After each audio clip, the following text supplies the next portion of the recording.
जय जिनेंद्र दोस्तों, कैसे हो आप सब। हमने अभी तक संक्षिप्त रूप में सामान्य केवली और तीर्थंकर केवली के अंतर को जाना। आज हम 34 अतिशयों को जानने की कोशिश करेंगे। तीर्थंकरों के 34 अतिशय होते हैं। अतिशय किसे कहते हैं? जो सर्वसाधारण में नहीं पाए जाते, उन विशेषताओं को अतिशय कहते हैं। 34 अतिशय कुछ जन्म से होते हैं, कुछ केवल ज्ञान के बाद प्राप्त होते हैं, कुछ देवताकृत होते हैं। चलिए उन अतिशयों को जानते हैं। तीर्थंकर के नख और बाल मर्यादा से अधिक नहीं बढ़ते। उनके शरीर पर रज, मेल आदि अशुभ लेप नहीं होता। रक्त मांस गोदूध से भी अधिक उज्जवल, धवल और मधुर होता है। तीर्थंकरों के श्वासोश्वास में पद्म कमल से भी अधिक सुगंध होती है। भगवान का आहार और निहार अदृश्य होता है। वो सिर्फ अवधि ज्ञानी ही देख सकते हैं। जब तीर्थंकर भगवान चलते हैं, तब आकाश में कर्नाट शब्द करता हुआ धर्मचक्र भी चलता है।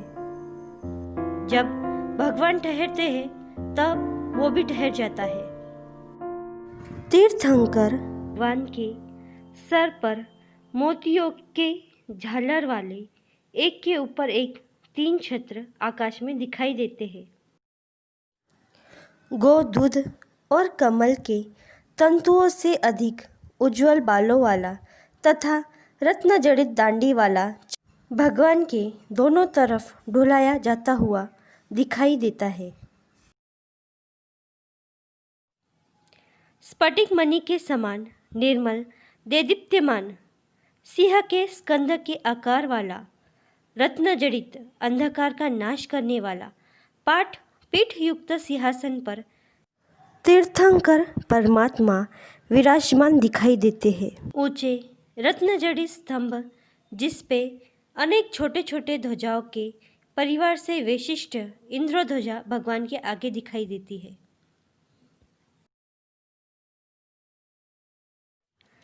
भगवान से 12 गुना ऊंचा अशोक वृक्ष भगवान पर छाया करता हुआ दिखाई देता है।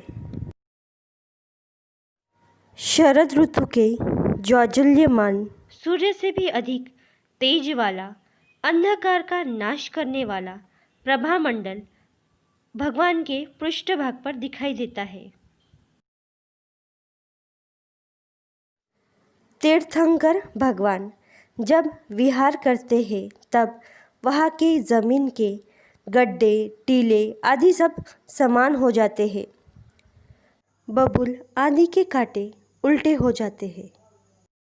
शीतकाल में उष्ण और उष्ण काल में शीत, ऐसा सुहावना मौसम बन जाता है। तीर्थंकर भगवान के चारों ओर 1 योजन तक मंद मंद सुगंधित शीतल वायु चलती है, जिससे सारी अशुचि दूर हो जाती है।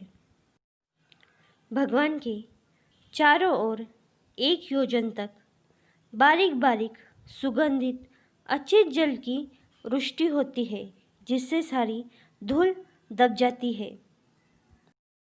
भगवान के चारों ओर देवताओं द्वारा वेक्रिय से बनाए हुए 5 रंगों के अचित फूलों की घुटना प्रमाण तक वृष्टि होती है, जिनके डेंठल नीचे और मुख ऊपर होते हैं। अमनोज्ञ वर्ण, गंध, रस, स्पर्श का नाश होता है। मनोज्ञ वर्ण, गंध, रस, स्पर्श का उद्भव होता है। भगवान की वाणी 1 योजन तक सुनाई देती है। तीर्थंकरों का धर्म उपदेश अर्धमागधी भाषा में होता है। सब उसे अपनी अपनी भाषा में समझ लेते हैं। भगवान के दर्शन कर और वाणी सुन जातिवेर और भाववेर शांत हो जाते हैं। भगवान के दर्शन करते ही अपने अपने मत का अभिमान रखने वाले अन्य दर्शनीवादी अभिमान का त्याग कर नम्र बन जाते हैं। तीर्थंकर भगवान से वाद विवाद करने आते हैं, लेकिन उत्तर देने में असमर्थ हो जाते हैं। भगवान के चारों ओर 25-25 योजन तक इति भीति मूषक आदि का उपद्रव नहीं होता। भगवान के चारों ओर 25-25 योजन तक कोई महामारी नहीं फैलती। भगवान के चारों ओर 25-25 योजन तक स्वदेश के राजा और सेना का उपद्रव नहीं होता। भगवान के चारों ओर 25-25 योजन दूर तक परदेश के राजा और सेना का उपद्रव नहीं होता। भगवान के चारों ओर 25-25 योजन दूर तक अतिवृष्टि, अनावृष्टि, दुष्काल नहीं पड़ता।